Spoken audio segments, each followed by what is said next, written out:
Hello and welcome to Let's Play Full Throttle Remastered. The original Full Throttle was a game that was released by LucasArts back in 1995, and it was designed by Tim Schafer, who was known for designing several games. It stars, amongst others, the voices of Mark Hamill and Roy Conrad. Recently, Tim Schafer and Double Fine Productions published this remastered version of the game. It has all of the same audio, so all of the same voices, unlike some other games that have been remastered in recent years where they've re-recorded the dialogue. But obviously they have obtained the original recording tapes, so the quality is much better. And of course the main thing is that the graphics have all been redone. But otherwise it's the same game. As far as I know, there's nothing different in terms of the story or how it's played or anything like that. So anyway, this is one of the few games of this type that I played back in those days. In fact, it's one of only two LucasArts games that I ever played. This one and Day of the Tentacle, which was also designed by Tim Schafer. I didn't play any of the Monkey Island games or Indiana Jones and the Fate of Atlantis or anything like that. And I know that those are probably big holes in my gaming repertoire. Maybe someday I'll correct those. But there's only so much time and there's so many games to play. We'll have to see what happens. Maybe if they come out with remastered versions. I know there's a remastered version of,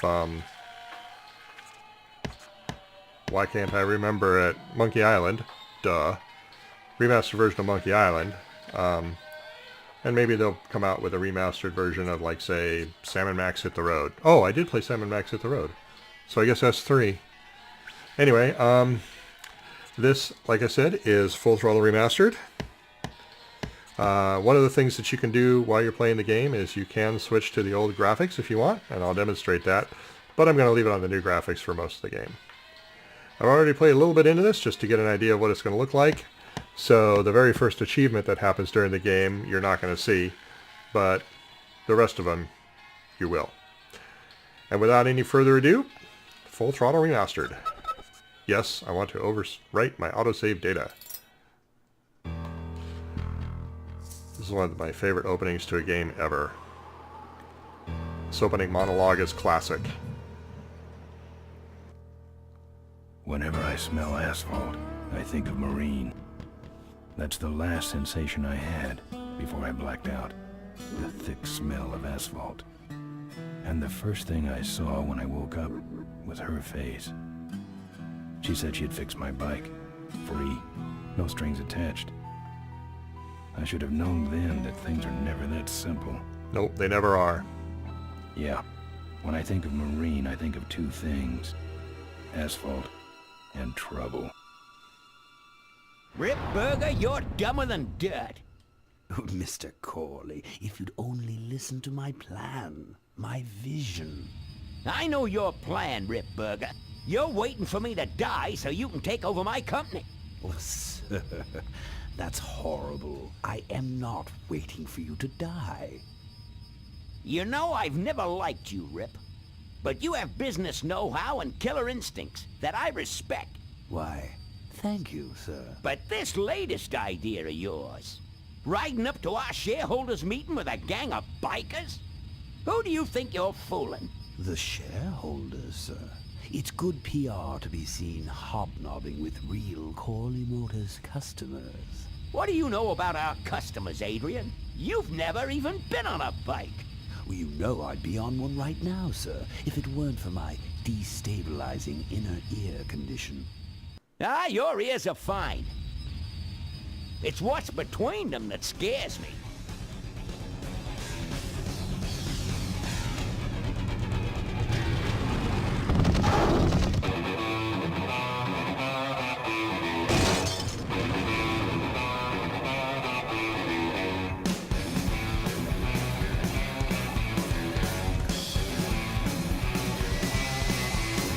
Now there goes some boys I could ride with.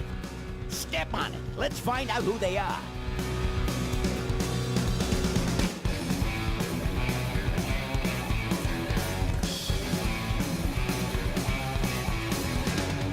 December 61, my dad waged life.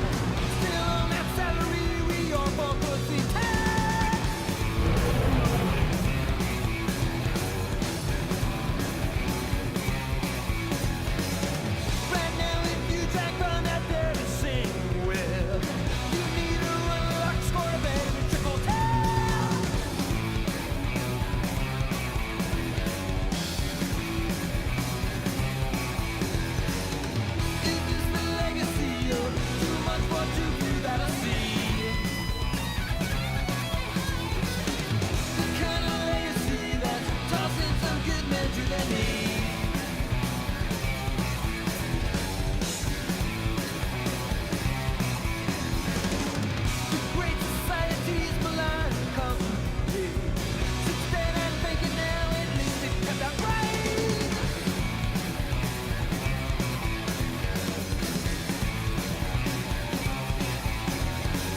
That, of course, was the opening song, Legacy, by biker rock band The Gone Jackals. Hey, Ben. You know, Ben, we're broke. Yeah? And if some cash doesn't come our way soon, we're in big trouble. Relax. I have a feeling something's coming our way. Something big. You could say that.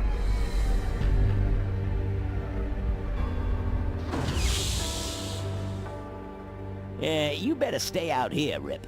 This place is bikers only. All right. Who's the guy that drove over my car?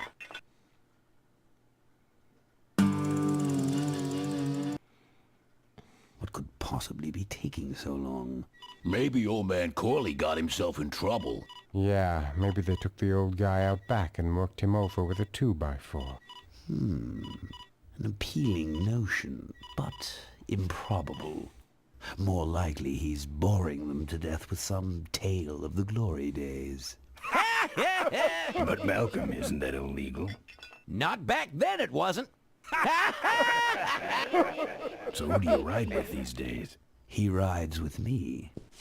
Although I'm sure he'd much rather be riding with your little club. I told you to wait out in the limo, Ripburger. I thought you might like some help with your sales pitch, sir.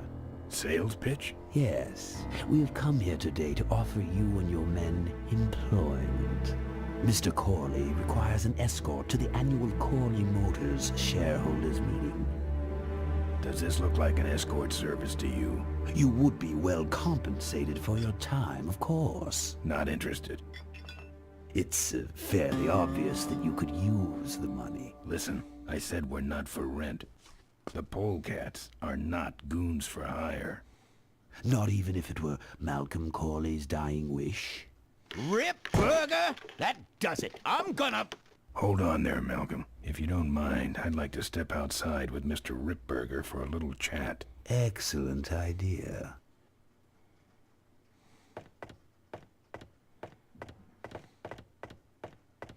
I like the dust And there. the doctor says he only has a few months to live. That's bad news for all of us. He's not just a nice guy. He's also the last motorcycle maker in the country. What happens to Corley Motors if he dies? Don't worry. I have a plan. And if you come to the shareholders meeting with us, you'll find out what it is. No dice, Ripburger. The Polecats are not thugs for rent. If you want to buy muscle, you should go find the Rottweilers. The old man says it's the Polecats or nothing. Then I guess it'll have to be nothing. And that's your last word? That's it. Well, I'd like to make you just one final offer.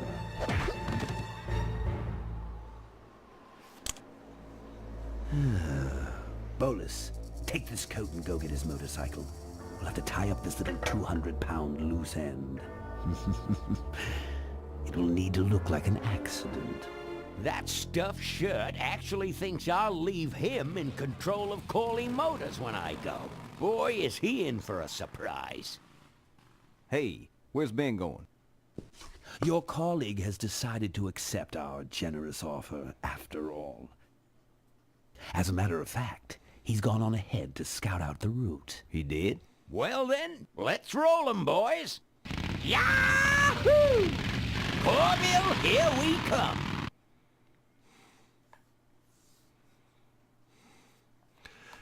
Okay, that's just telling me how to operate the game. Okay, so that was the introduction to the game. As you can see, there were a couple little audio glitches there. I think what they did is they just redid the artwork, put in the higher quality audio, but basically took the existing game engine, the SCUM engine, which is, I cannot remember what exactly it stands for. It's something like scripted something something for Maniac Mansion, because it was originally developed for the game Maniac Mansion. And just basically did whatever they needed to do to get it to support the higher resolution graphics and to run on a modern version of Windows. But otherwise, it's basically the same legacy code.